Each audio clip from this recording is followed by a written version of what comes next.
a hand? Oh.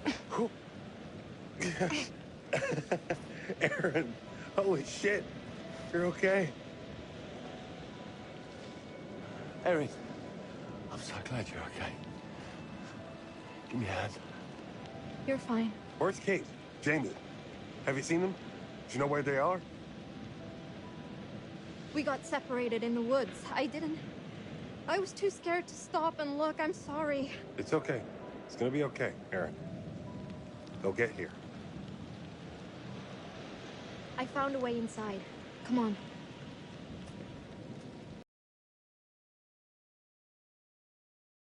Done, Aaron. You're not coming with us.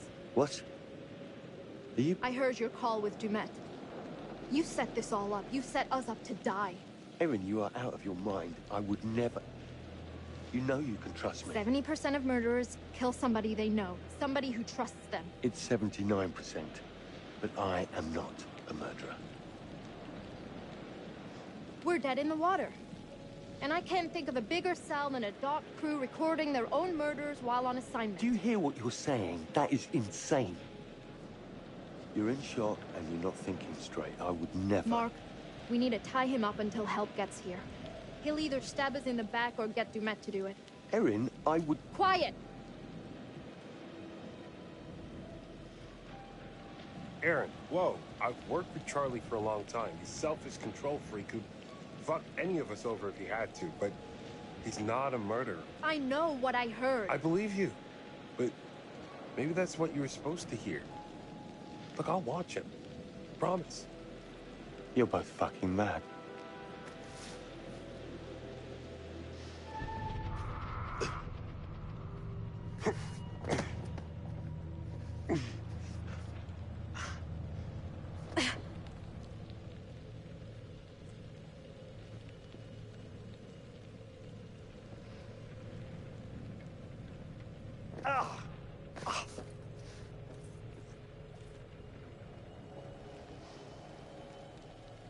Let's figure out how to get this thing working.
At 0600 hours, I, Officer Frank Hooper, discovered that one or multiple individuals had gained unauthorized access to the evidence room at 1612 West State Street. Among the missing items were assets recovered from the apartment of former FBI agent Hector Monday, including books, clothes, notes, surgical tools, and dental equipment. We are currently running with the theory that this was the direct result of souvenir hunters looking for a piece of memorabilia from the case. End of report.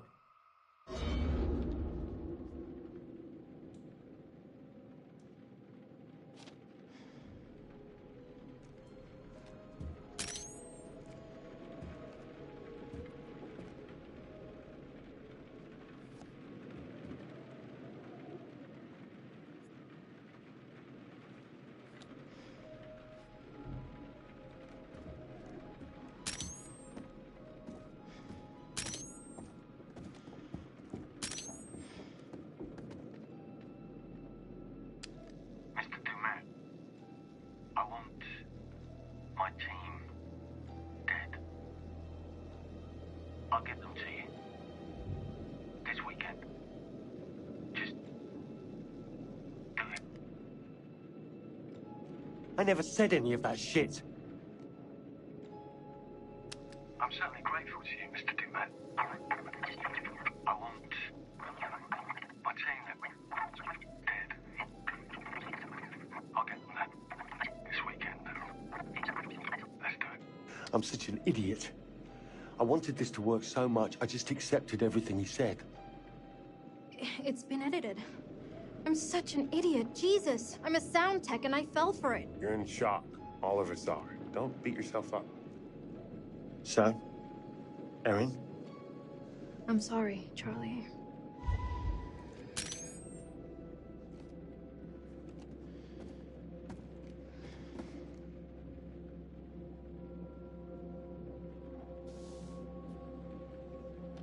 Hector Waylon Monday.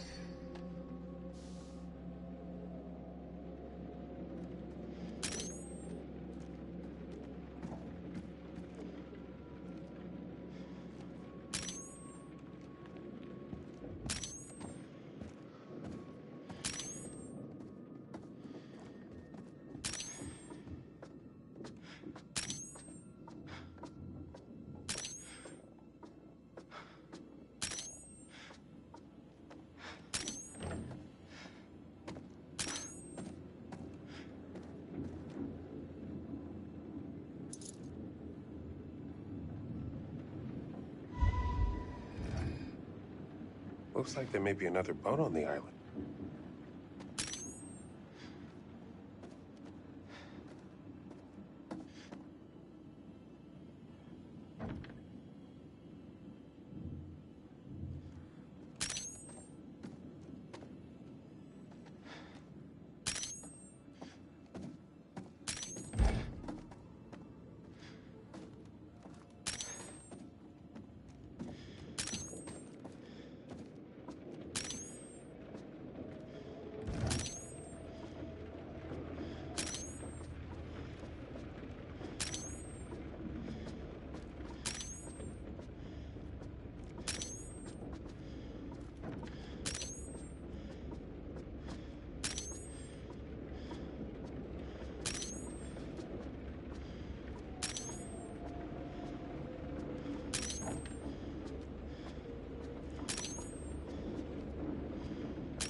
Come on.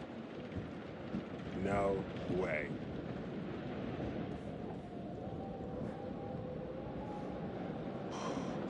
Don't look down. Don't look down. Don't look down.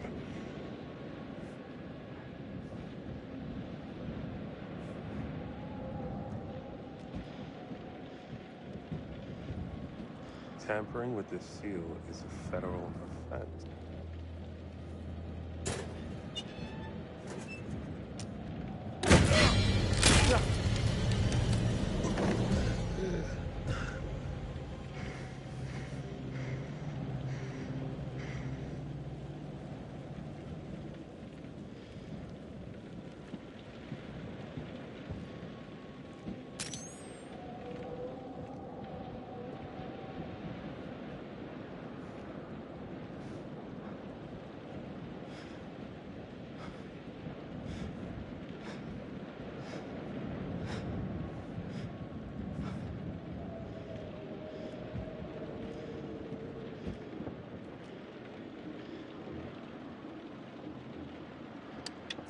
Ow!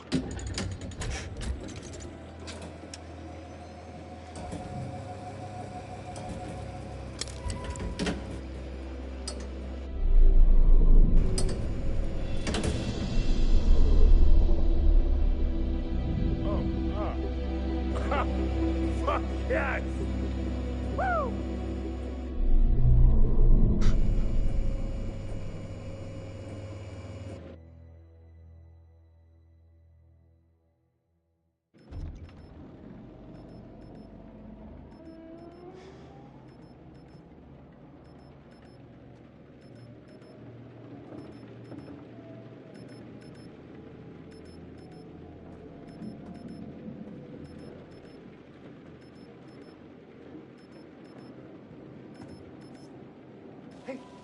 Hey, guys, up here.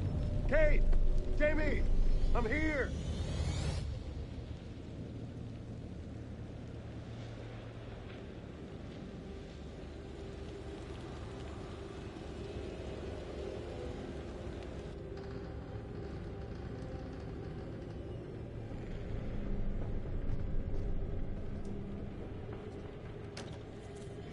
What the hell is that smell?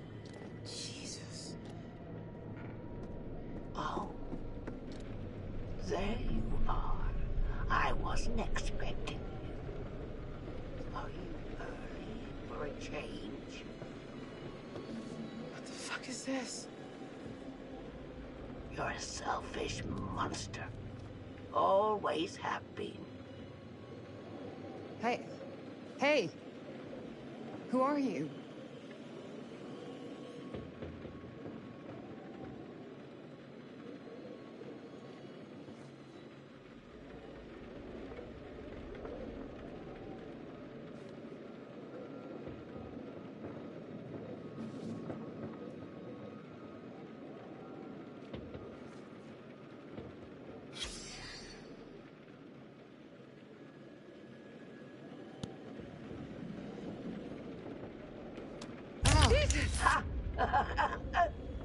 Always right to your favorite page.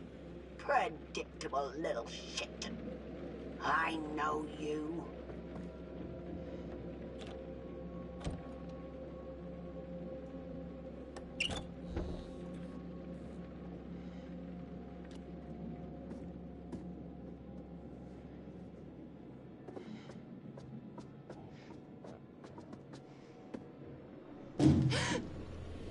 Oh, thank God. It's only you. Thank God. Have you seen Mark? He's all right. He's trying to get that bloody light going. Mark? Please tell me you can hear me.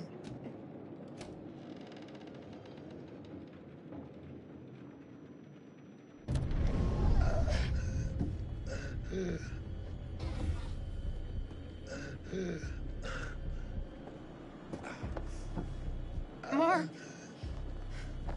I thought I lost you.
What the hell? Oh. Hands where I can see them! All of you! He killed them. No talking! I said, hands where I can see them! Thank God you're here. You have to help us. Until I know what's happening here, no one moves.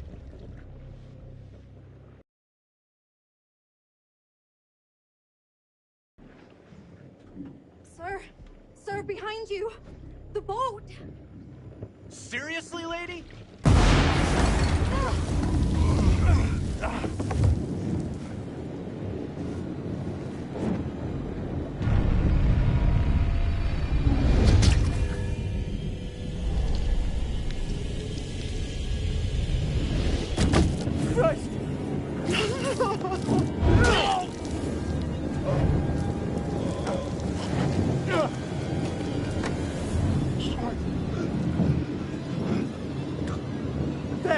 Let's go.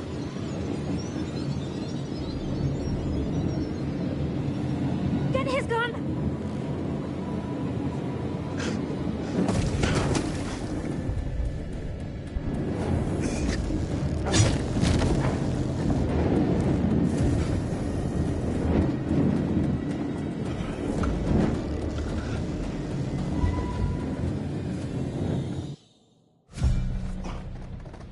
Come on.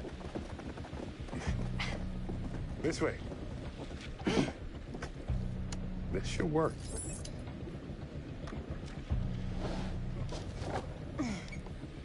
Oh, it's not working. Starter cord. There. Work, damn it! Hey, Connie. Good to see you, boy. Come on. Come on!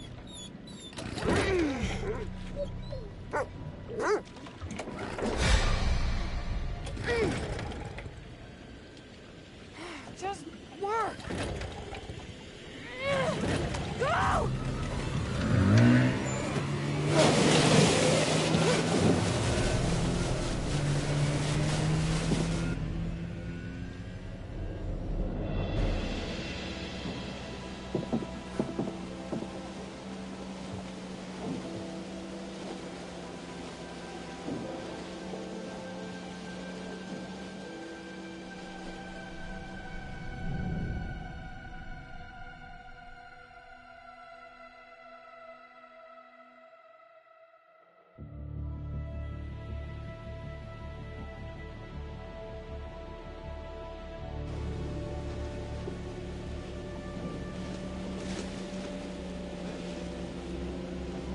We did it.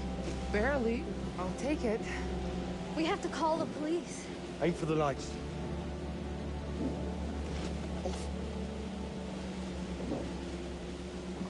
You know, I've just had a great idea for series 2. All that's missing is a big final twist. Good luck finding a host for that bullshit. I'm out. I'm just glad I'm in one piece.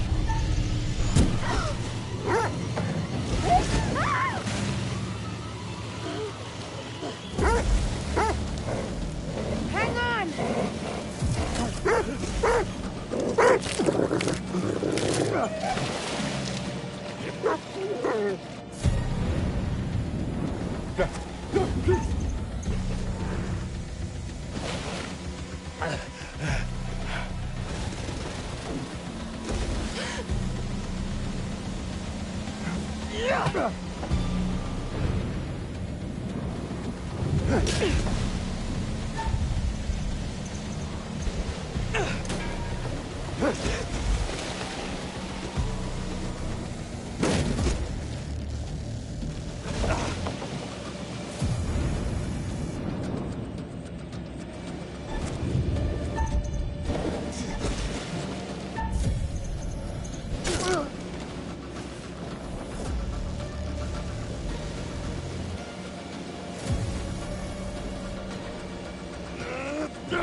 that song doesn't put a smile on your face, I don't know what will. We have a non-stop block of your favorite classic rock after this break. No damn commercials.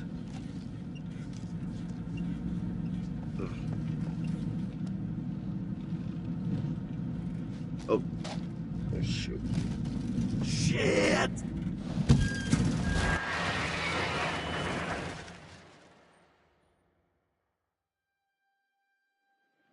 And I looked up, and there they were just in the middle of the flipping road, waving their hands and arms like a bunch of crazies.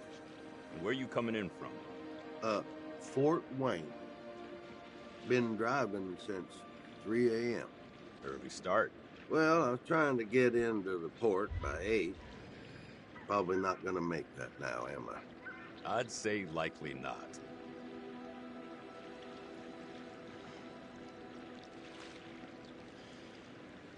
You know what? I think I'm gonna see about that studio in Brooklyn. See if I can make it work. After this, starting over feels like a good idea. Yeah. Just promise me you'll tell me how it goes. Only if you promise to keep giving me unsolicited advice. Count on it.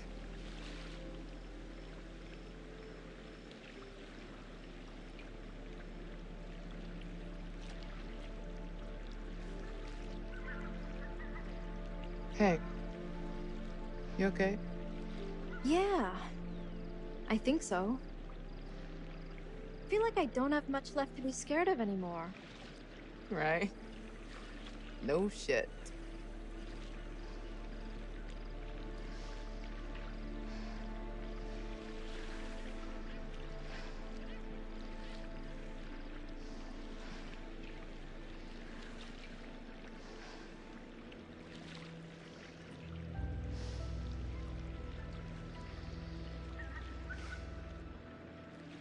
Need a smoke, buddy? Yeah. Actually, you know what? I'm trying to quit.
Oh, you're here. All good things must come to an end, but how good was the end for our crew? Hats off for keeping all of them alive. That's so rewarding for you. Has the experience changed them?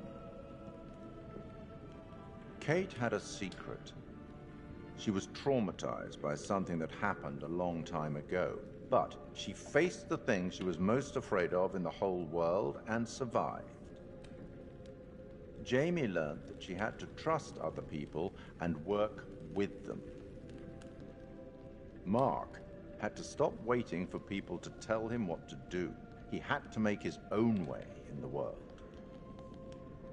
Erin showed everyone that though she might be easily spooked, she found immense courage when she needed it the most. And Charlie finally understood that leadership is more than ordering the team around. He had to treat them as equals and let them take the lead when the time was right.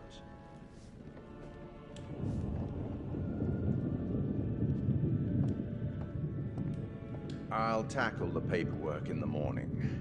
Can you find your own way out? It was, as always, enlightening. I have no doubt we'll meet again in the future. Farewell.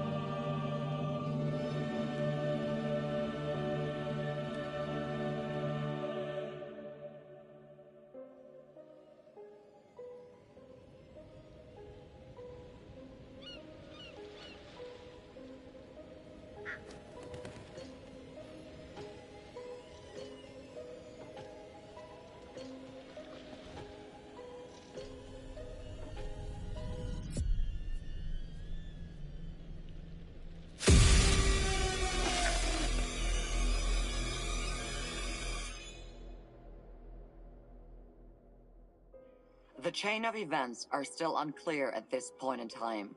What we can confirm is that a little after 7:30, a truck driver was flagged down to render aid. The police were called and quickly arrived on scene. The injured are part of a film crew, Lonnet Entertainment, the team behind the Architects of Murder docuseries. Fuck, man. It seems I as like though that show. they got a little too close to their subject material. Thankfully for them, the nightmare is finally over. Holy shit. Remember how my video went viral? How could we forget? You bring it up every chance you get. Just listen to this. I got enough views to win a competition. What did you win? An all-expense paid trip to an island resort for 5. Now I'm interested. Yeah, Mr. Dumet says they're gonna send a limo and everything. This is gonna be so much fun.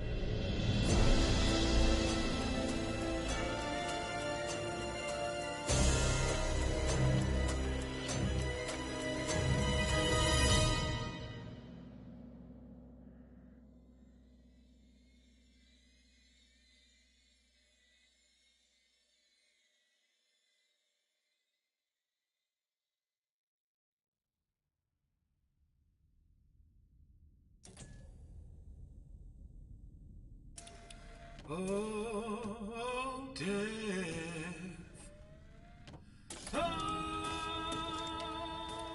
Oh, death. Won't you spare me over to another year?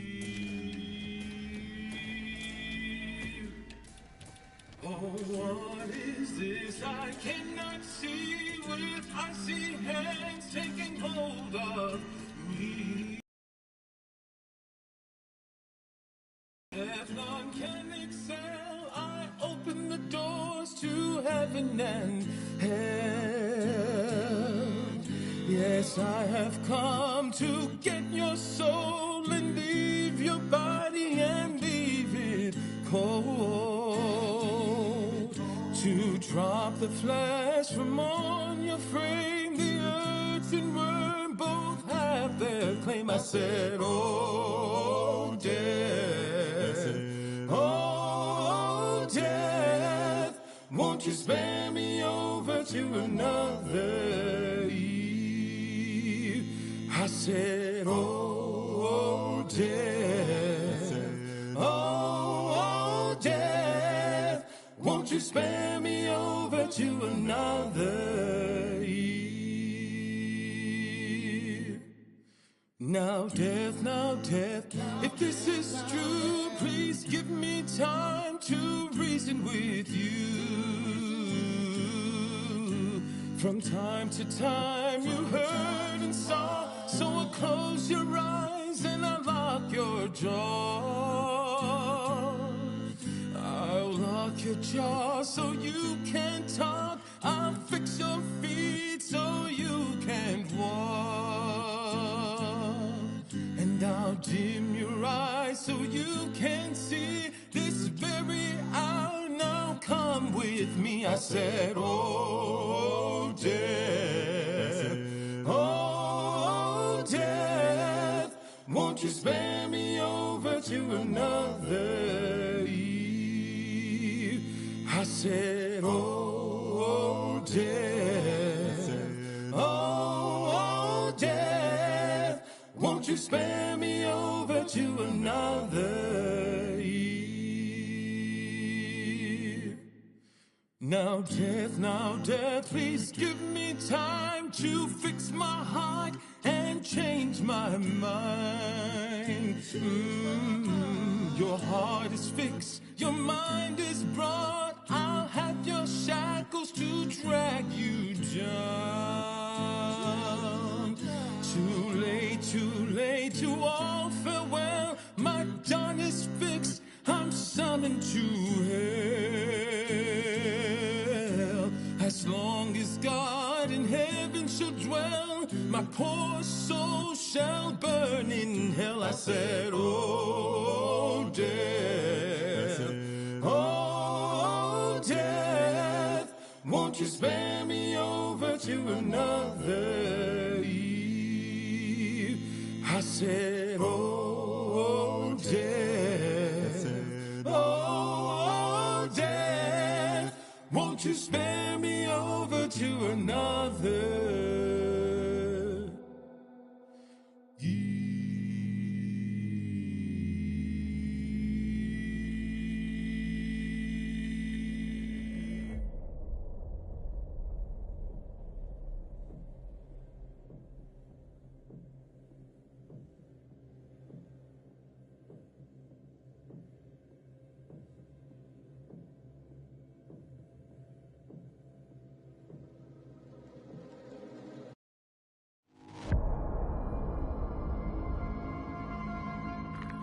Commander Stafford, the forward reconnaissance vessel Cassiopeia.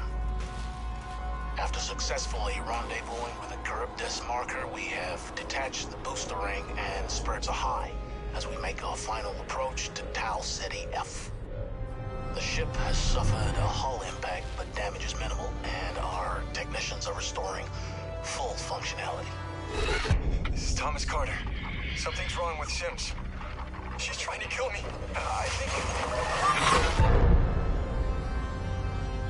Our next transmission will be broadcast from orbit around humanity's future home.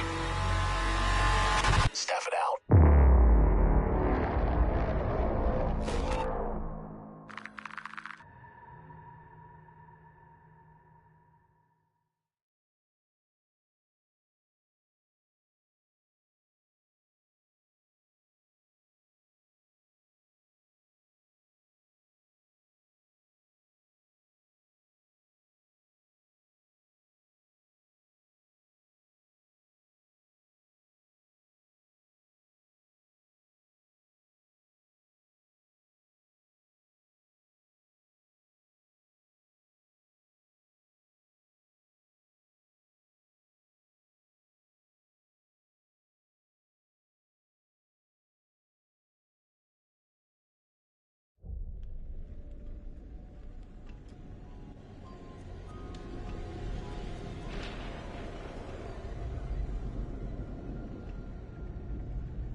My name is Kate Wilder.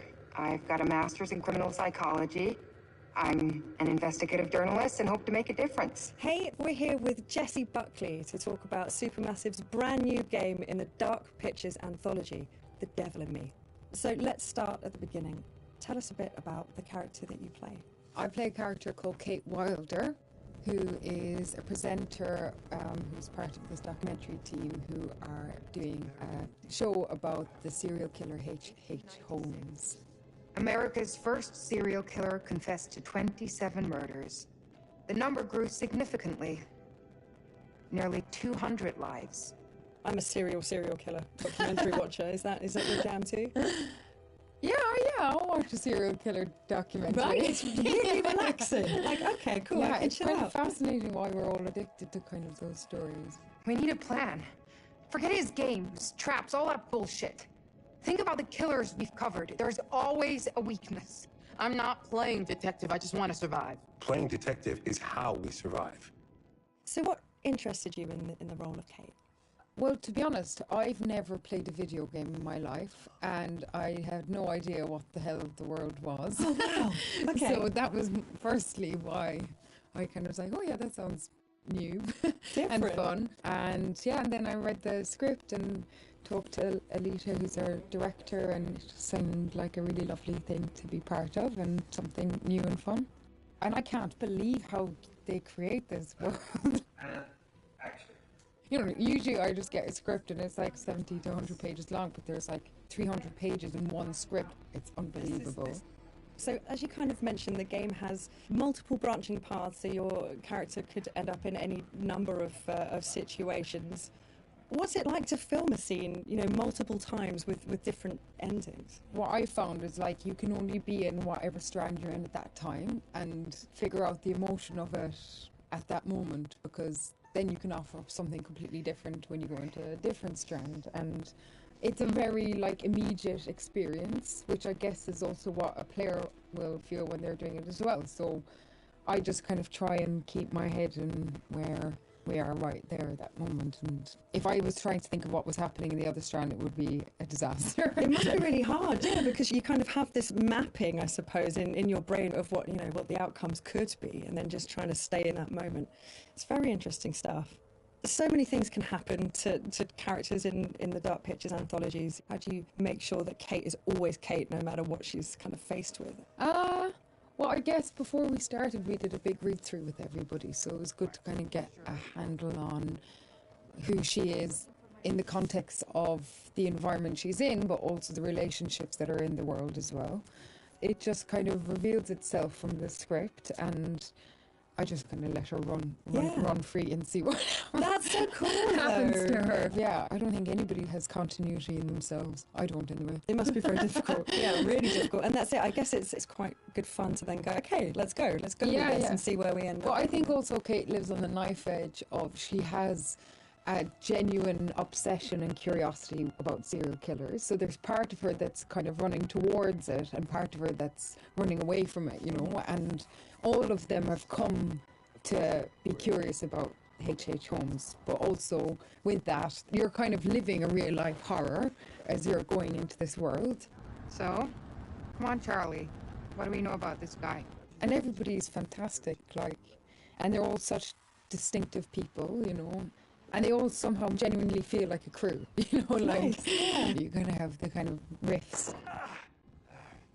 Charlie is thinking. She looks a lot like a temper tantrum. And the new fledgling loves, and then the kind of creeping horror of your life. What are you doing with your life? Sounds very familiar. Yeah, I think I've been there at 3 a.m. What is all of this? Okay, so let's talk about the setting that Kate finds herself in. I've heard something about murder castles. I'd like to know more. So the production company that Kate works for, Launit Entertainment, they get a mysterious call from a stranger who says that he's basically made a replica of H.H. Holmes' murder castle. Wicked. And invites them to come and document it because he knows that they're interested in serial killers.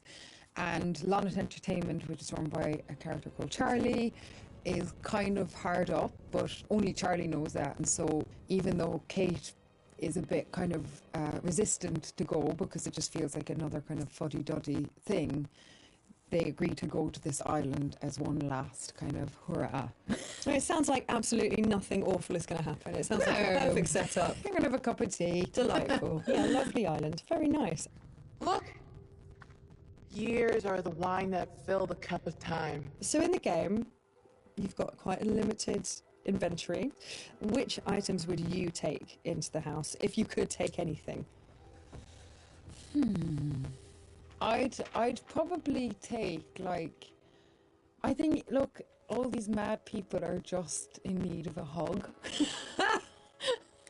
So I'd probably take a bottle of wine and just be like, mate, let's just sit down, have a glass of wine, talk about what's going on here. Get Charlie's fags. Come here. Have Let's a just fag. calm Let's down. just calm down.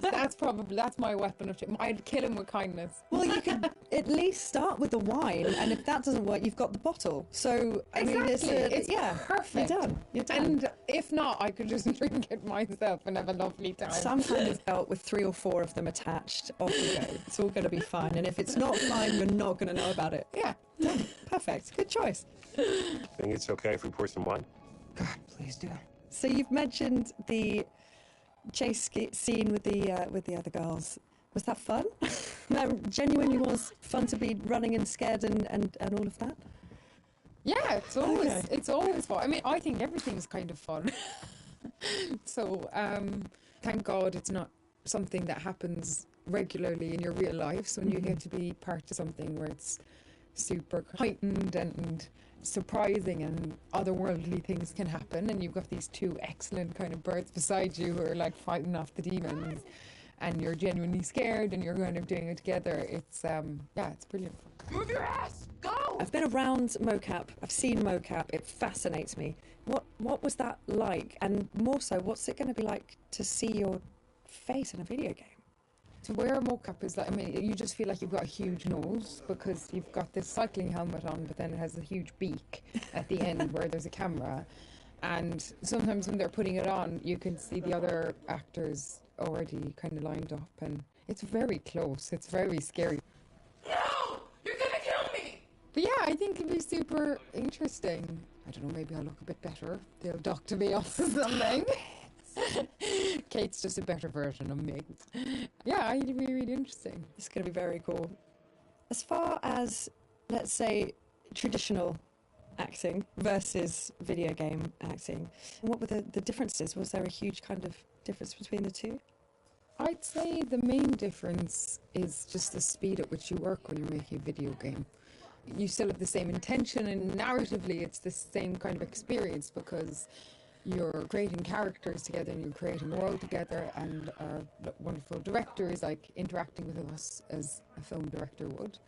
And also you're on a stage where there's little square boxes and there isn't a costume, you know, that's something that's added later, and all that's being caught is the emotions on your face. It must be quite intense when it's just focusing on your face. That must be a real, like, I don't know, like intense experience. Although, to be honest, like, the scripts they're really good, and so I don't really try and think about that too much, whatever the situation. I think if I did think about it, it would be an awful thing. Just kind of listen to everybody else that's there and get on with it. We need a plan. Forget his games, traps, all that bullshit. Think about the killers we've covered. There's always a weakness. Are you suggesting we invite him to tea and psychoanalyze? I'm suggesting we use our heads. We play his games, we'll lose. It's our best shot.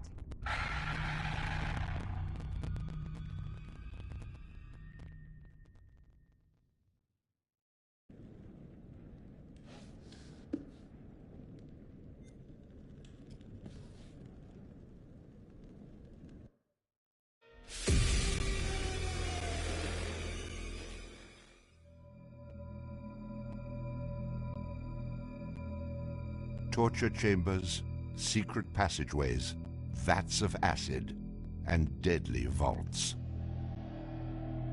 In 1895, Chicago police unearthed horrific evidence of torture and multiple murders at the sprawling castle of H.H. Holmes. Masquerading under the guise of caring doctor, kind husband, and prominent businessman, H.H. Holmes was a contemporary monster, designing his buildings solely for the disposal of human bodies. Torture Doctor, monster of 63rd Street, H.H. Holmes was America's first serial killer.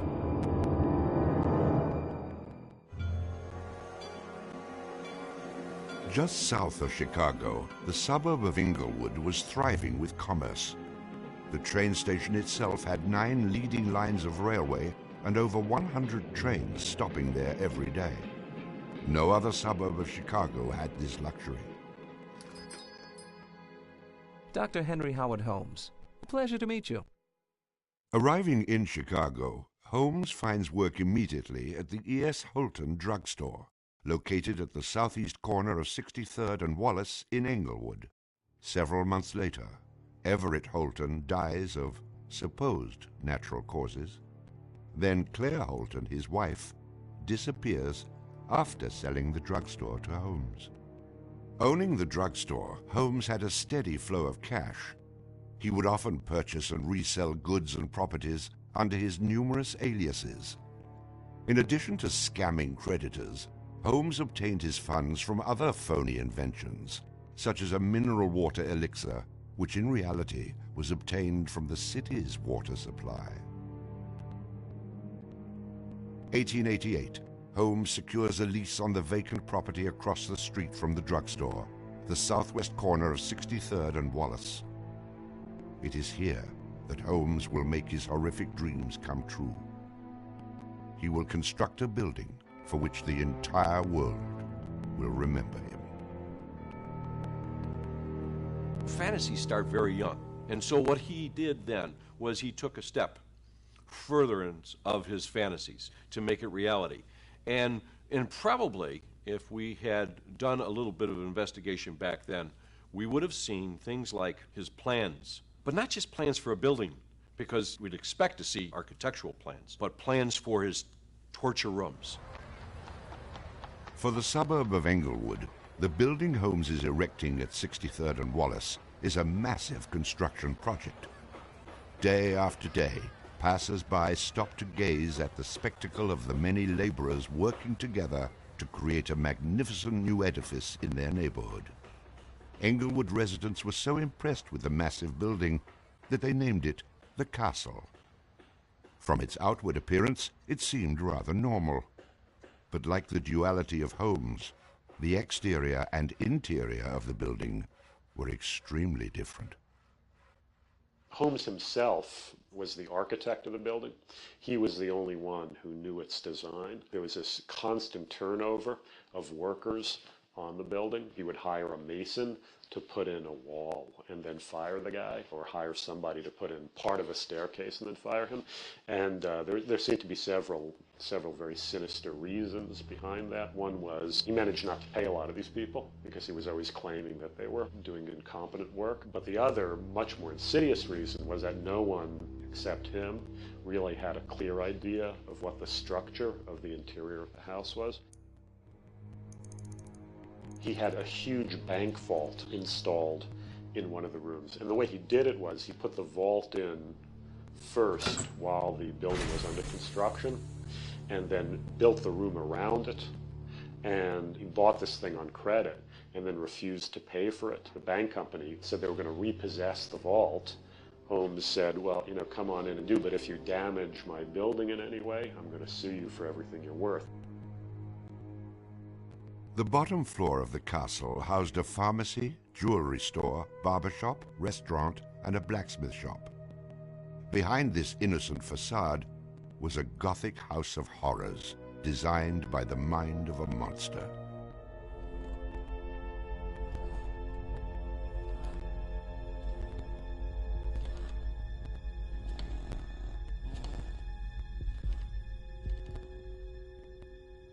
The third floor seemed innocent enough, containing rented rooms, legitimate offices, and Holmes's own bedroom.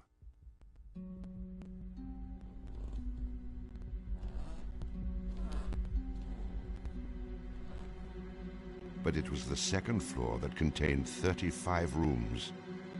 many specifically designed as killing chambers.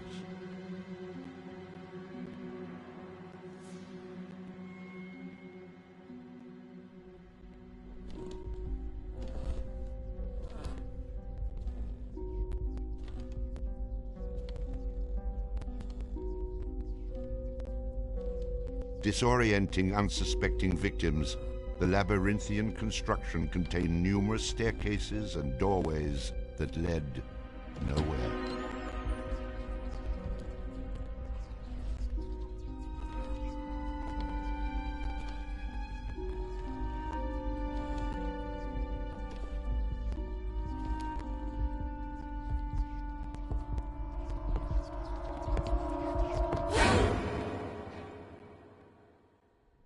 For a quick method of hiding a victim's body, a concealed greased chute and trapdoor led directly into the basement of the castle.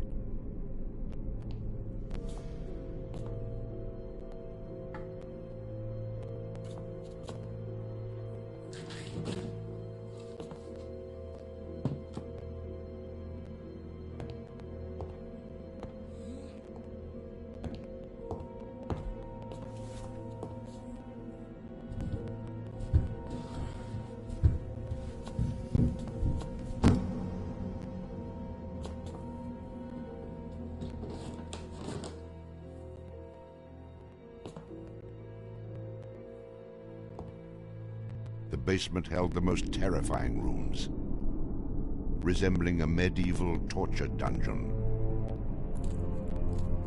Acid vats, quicklime pits, and a crematorium disguised as a glass-bending furnace were Holmes's favorite methods of immediate body disposal.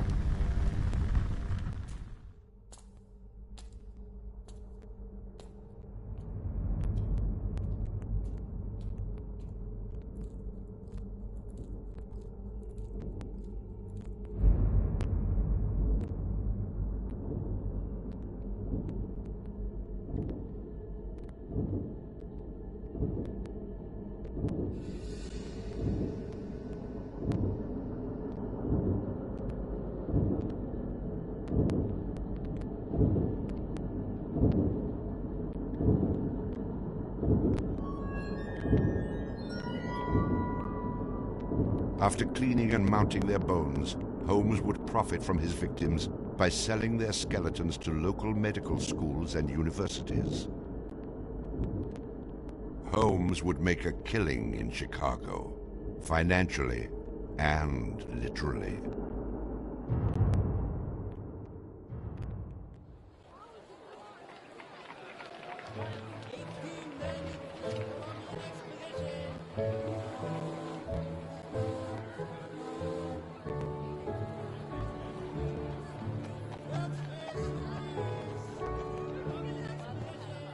May 1st, 1893, the World's Columbian Exposition is open to the public in Chicago.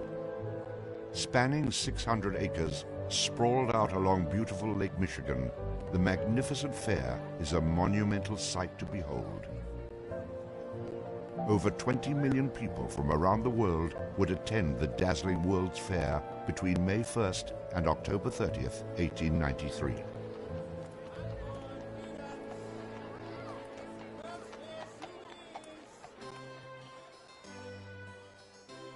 Holmes utilizes the World's Fair as the perfect opportunity to capitalize on his demented design of the castle. Located only a few miles from the World's Fair, Holmes's castle was perfect lodging for tourists. Holmes decides to rent rooms to visitors of the fair. He entirely renovates the upper floors of the castle, bringing in the most modern furnishings and luxuries, all purchased on credit, which Holmes had no intention of repaying. In addition to placing newspaper ads for rooms to rent, Holmes visited the fair with several of Benjamin Peitzel's children, preying on elderly women who flaunted their wealth, making sure he invited them back to the castle for a warm night's stay in a soft bed. They're not calling their relatives, telling them where they're at. They just know that they're going to Chicago to see the Columbian Exposition. Perfect victims, because they're unknown in the city. Their relatives, wherever they came from, know that they were coming to Chicago, and they never came back. How do you start to find them? They don't even know where they stayed. Perfect, easy victims. I'm sure some of them got in and out of his place with no problem. And others, they walked in and they never checked out. Some of the rooms had been completely lined with asbestos to make them soundproof. Hidden in Holmes's office was a master control panel which connected to gas lines leading into airtight sleeping chambers. Holmes would lead his victims into the rooms, lock them in, and turn on the gas, asphyxiating them while watching their demise. Let me out! Holmes, let me out, please! Holmes! Holmes! Holmes, please! Holmes! At the height of the World's Fair, Holmes masterfully juggles his castle businesses, renting rooms, dodging creditors, selling skeletons, and attending to the needs of the many women in his life. I have had many young ladies in my employ, most of whom are still living in and about Chicago, whose parents and friends know only too well that far from being their seducer, I have done much to materially help them in their narrow lives. Being a personable, attractive young doctor and businessman, Holmes won the hearts of many women throughout his life. At one point, Holmes managed to secretly have 3 wives, each never knowing of the others. In 1890, Julia Connor became Holmes's employee and mistress, living at the castle with her daughter Pearl. When she became pregnant and demanded marriage, Holmes agreed on the condition that she allowed him to perform an abortion on her. She agreed. Neither Julia nor her daughter Pearl were ever seen again. Just a week later, Holmes sold a clean, articulated skeleton to the Hahnemann Medical College for nearly $200. In 1892, Holmes acquired another mistress, Emmeline Sigrand, and employed her as private secretary. Holmes sent Emmeline into the vault to retrieve some papers and sealed it, suffocating her to death. Several weeks later, the University of Chicago acquired a female skeleton from Dr. Holmes. In 1893, Minnie Williams became Holmes's new private secretary and eventually his mistress. Minnie was the beneficiary of a property in Fort Worth, Texas, valued at over $40,000. Holmes murdered Minnie and her younger sister Nanny after having Minnie sign over the Fort Worth property to him. In 1894, Georgiana Yoke became Holmes's 3rd wife. He married her under the name Henry Mansfield Howard. Like his other legitimate wives, Georgiana lived out her entire life. 19th, 1895, Chicago police enter the Holmes castle. The world would now learn of the horrors that the castle had kept secret for so very long.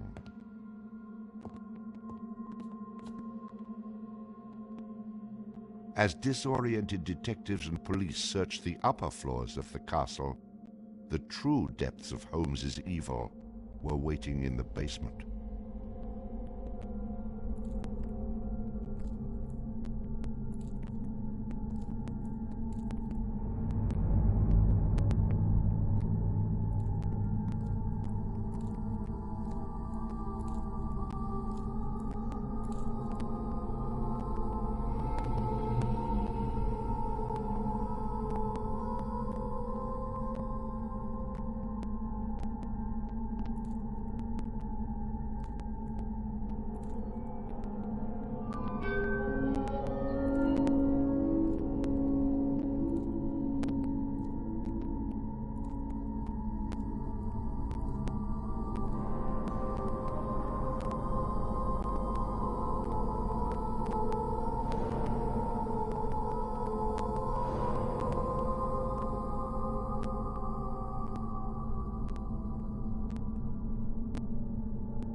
Among the death devices in the basement of the castle, investigators find piles of mixed human and animal bones, bloody women's undergarments, and a wooden dissection table saturated with dried blood.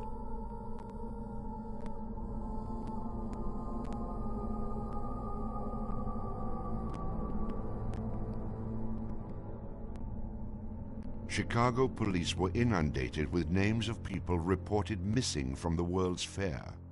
50 missing people were eventually traced to the Castle of Horrors. The evidence, blood and bones found in the basement posed a problem for 19th century criminal investigative techniques. It was very difficult to go and identify even the bones as being human in origin, because with the very small fragments you didn't have enough of the identifying characteristics to be able to make that ID.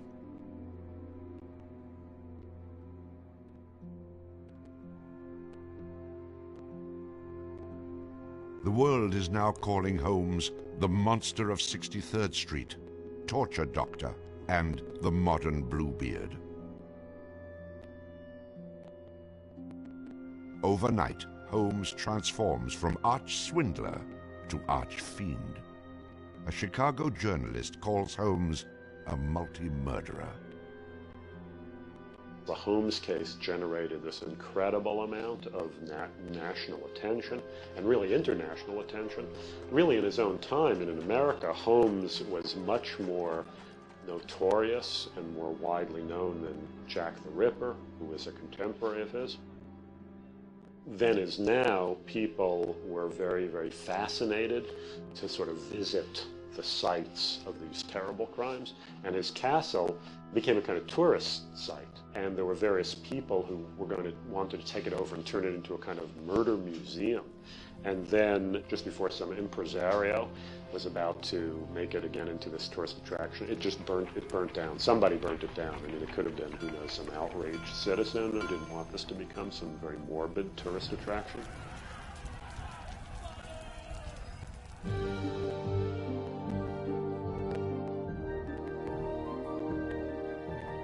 Holmes's trial was kind of the O.J. Simpson trial of the day. It just generated this huge amount of publicity. The case had become a kind of national obsession. Of course, there wasn't CNN or Court TV back then, so it couldn't be covered quite as relentlessly, but it was covered very, very extensively. There were true crime books and pamphlets and all kinds of stuff. And Holmes himself had become a sort of folk figure almost, you know, the sort of national boogeyman.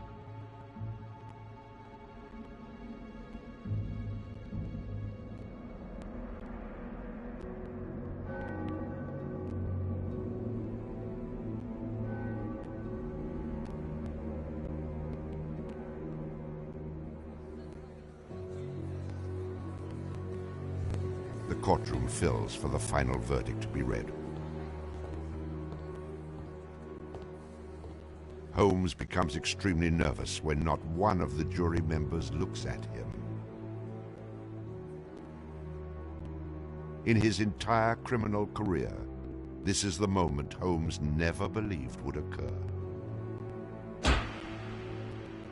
He is found guilty of murder in the first degree. Herman Webster Mudgett, alias H.H. Holmes, would be hanged on May 7th, 1896.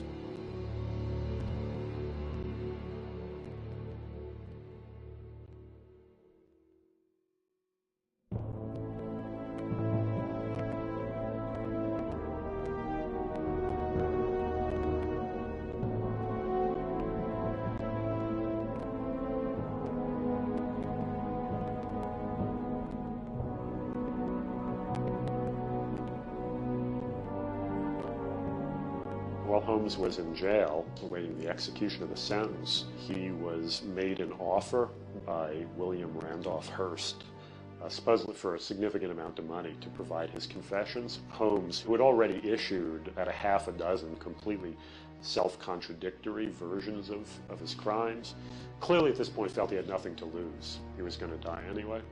In this confession, he did a complete about-face and portrayed himself as the worst monster who ever lived. He just basically confessed to every crime anybody had ever suspected him of and threw in a few more for good measure. He's reliving the fantasies after the fact now. He's reliving the fantasies of things that he did. She was very willing to do this, and prepared to leave the vault upon completing the letter, only to learn that the door would never again be opened until she had ceased to suffer the tortures of a slow and lingering death. The partial excavation in the walls of this room found by the police was caused by Latimer's endeavoring to escape by tearing away the solid brick and mortar with his unaided fingers. I closed the door and turned on both the oil and steam to their full extent. In a short time, not even the bones of my victim remained. It was the footprint of Nanny Williams that was found upon the painted surface of the vault door, made during her violent struggles before death. Only one difficulty presented itself. It was necessary for me to kill him in such a manner that no struggle or movement of his body should occur. I overcame this difficulty by first binding him hand and foot, and having done this, I proceeded to burn him alive by saturating his clothing and his face with benzene and igniting it with a match. As soon as he had ceased to breathe, I cut his body into pieces, and by the combined use of gas and corn cobs, proceeded to burn it with as little feeling as though it had been some inanimate object. I immediately took them to the Vincent Street house, and compelled them to get within the large trunk, through the cover of which I had made a small opening, and ended their lives by connecting the gas with the trunk. Then came the opening of the trunk, and the viewing of their little blackened and distorted faces. Then the digging of their shallow graves in the basement of the house. The ruthless stripping off of their clothing, and the burial without a particle of covering save the cold earth.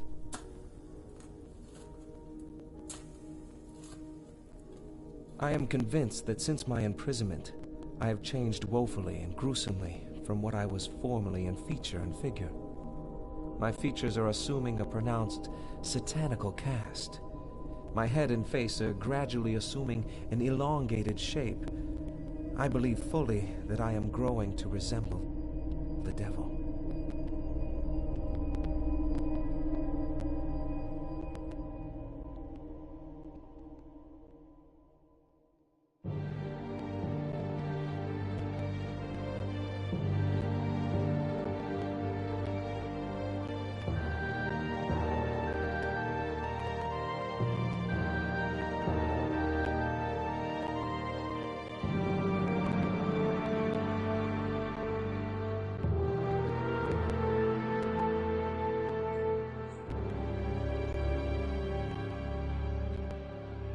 On the gallows, just before he died, he recanted. He claimed that the confession that he had published was a complete fabrication. The extent of my wrongdoing in the taking of human life consists in contriving the killing of 2 women that have died at my hands as a result of criminal operations. That is all I have to say.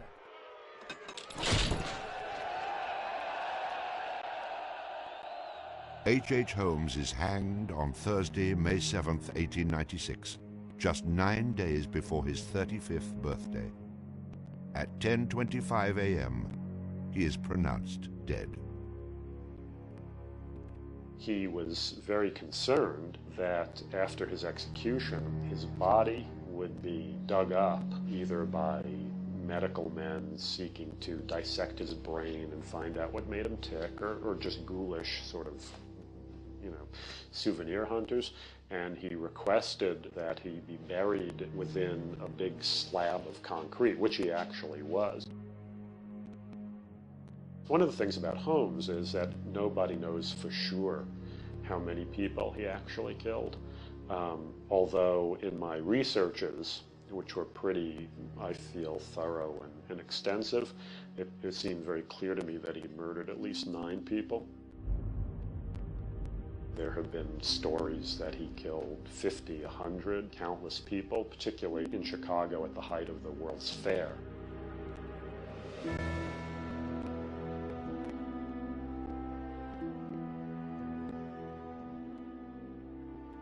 How many people did Holmes actually murder? Most likely, no one will ever know.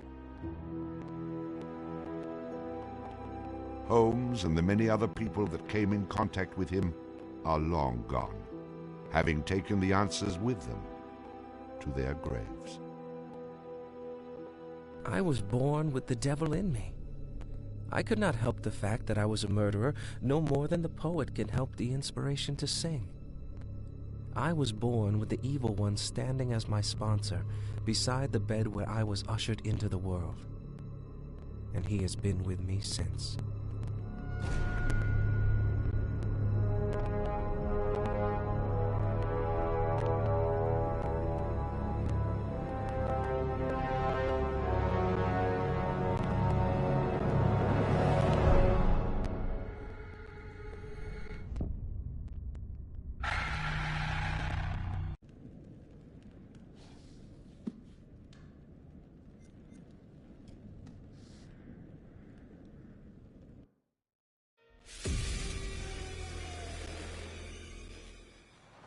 So, what do we know about this guy? He's rich, he's a recluse, he's obsessed with H.H. Holmes. We're going to a property he inherited from a relative. Some of the rooms are full recreations from the murder castle. Dumet has blueprints, documents, artifacts. Totally sane, I'm sure. There are various elements we knew we wanted to explore when designing the hotel. From developing areas and set pieces that generated a constant sense of uneasiness and tension, to memorable trap rooms that forced the player into frantic life and death decisions. I'm so sorry. We took a lot of inspiration from Holmes' original murder castle, as we wanted to capture the way that Holmes' castle was created to disorientate and confuse his victims. Welcome to the World's Fair Hotel. As cunning as Dumet is, not everything in his castle runs like clockwork anymore. His operation has become so vast that he can't maintain everything, and the Lonic crew have turned up at just the right time to exploit that. The production design for the hotel needed to reflect the original design, utilising a Victorian-style facade and castle turrets, interiors with ornate mouldings and panelling, being made larger to accommodate the game's intention to be used as a vast labyrinth to create fear and horror. This included the hidden rooms, sliding walls, trapdoors and secret basements, but with extra central monitor rooms and death rooms, all hidden from the guests, providing multiple layers and multiple levels to explore, unveiling the horror within. Special attention was given to the design of the areas such as the lobby, the bar area, and the dining rooms to provide an authentic, believable Victorian hotel, bringing a feeling of magnitude and foreboding to intimidate the player. Guys? Is that you? The hotel guest rooms were designed and fittings, yet having additional modern electronic window shutters installed to trap the victims. Secret observation rooms were also built adjoining, with hidden doorways to enter. Corridors were cleverly designed to include mechanical sliding walls hidden within the Victorian framework, used to change the layout of the labyrinth throughout the hotel. Fuck. The murder inventions designed within locations included the suffocation and crushing rooms, furnaces and acid baths. The monitor room was a newly constructed area, deep within the core of the hotel. This room allowed Dumet the full control of the labyrinth and its workings. In The Devil in Me, we make use of a range of mechanics new to the Dark Pictures series to help convey the unsettling mood and threat of the hotel.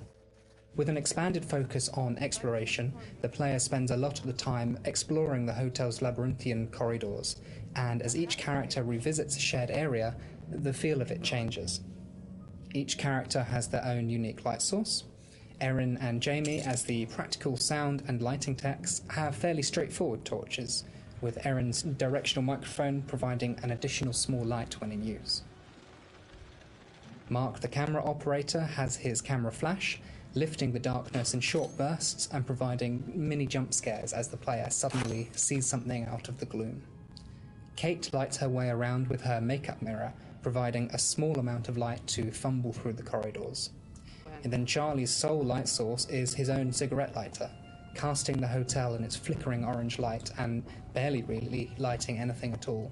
Jamie, over here. Each character experiences these shared areas differently through this, adding to the sense of the familiar hotel rooms changing with each visit.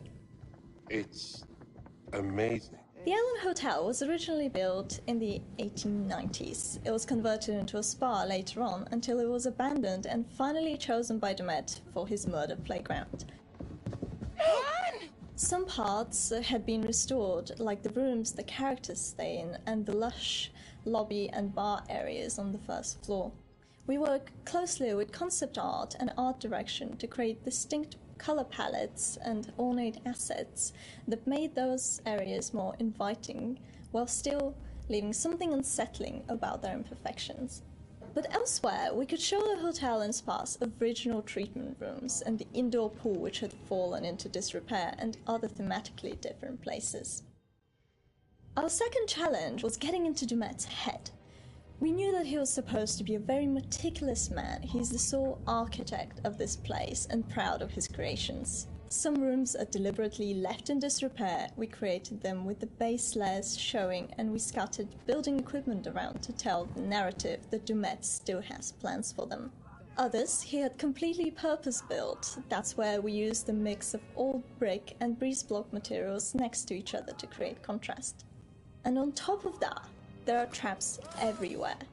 Some of the most interesting areas to create were the ones which were supposed to be off-limits to hotel guests. We wanted to show the stark contrast of his personal space versus the one he hunts people in.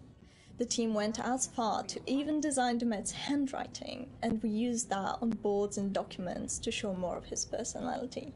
There's storytelling in every small detail. Lighting in Devon Me is a bit different from the previous dark picture games, since we have more explorations and more playable areas in the game for players to freely explore. We had to slightly adjust the way we used to do lighting by adding some new stuff, such as adding more guide lights in the environment for direction, or add some interactable light fixtures that you can trigger on and off by walking closer or away from them. So there are 4 types of lighting styles in the hotel. The first one is the regular hotel areas where everyone should feel safe and cozy. We try to use more bright, warm color lights with different elegant light fixtures. And the second one is the areas that are either under constructions, used as Dumet's workshop, or places only lit by moonlight or should be pitch black. We used cooler temperature lights or even blue lights for these kind of areas with very low light intensity and very heavy volumetric fog to enhance the claustrophobic vibe and to elevate the tension. So the third one would be the control room where Dumet watches and controls all the activities in the hotel. We want this room to be especially bright, like an industrial warehouse with a cool, eerie mood to separate it from the other rooms. And the last one is all the rooms that are designed to be slaughter stages. Killing is like creating art to Dumet, and he wants all his artworks to be presented epically with audiences, classical music, and beautiful lighting setup. So in these areas, unlike the others that have more neutral color in the lights, we tend to artificially light these areas with either theatrical lighting or use high contrast saturated lighting setup, so that we know something is going to happen. If we don't do something, both of them will die, Mark. We wanted to provide players with a truly realistic historical Sonic experience whilst inside the murder castle. We researched multiple properties and buildings built within the same period as the original Chicago murder castle. Authentic door foley and sound effects elements were high on our priority list. We recorded multiple door openings, closings, handles, rattles and squeaks.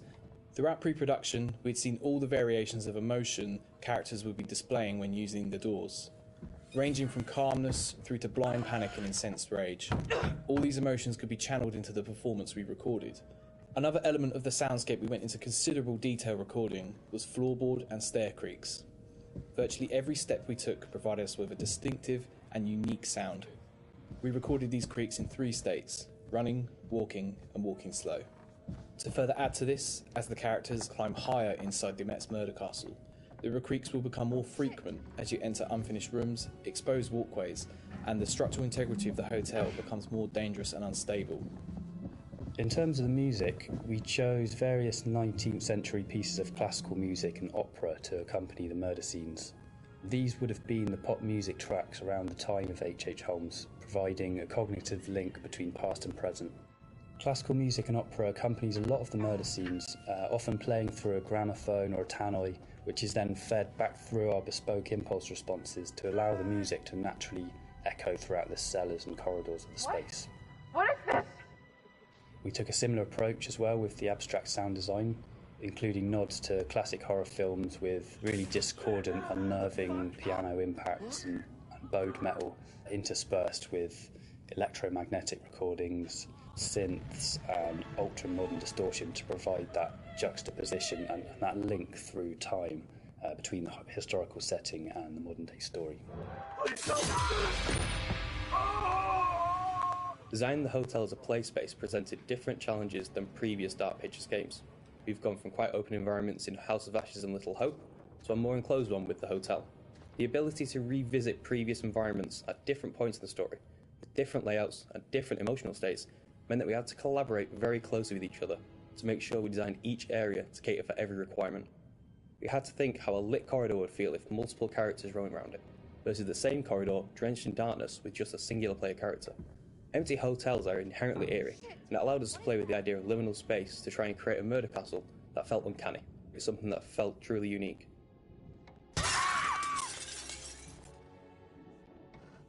It's me! Get in here! Jamie? Thank God.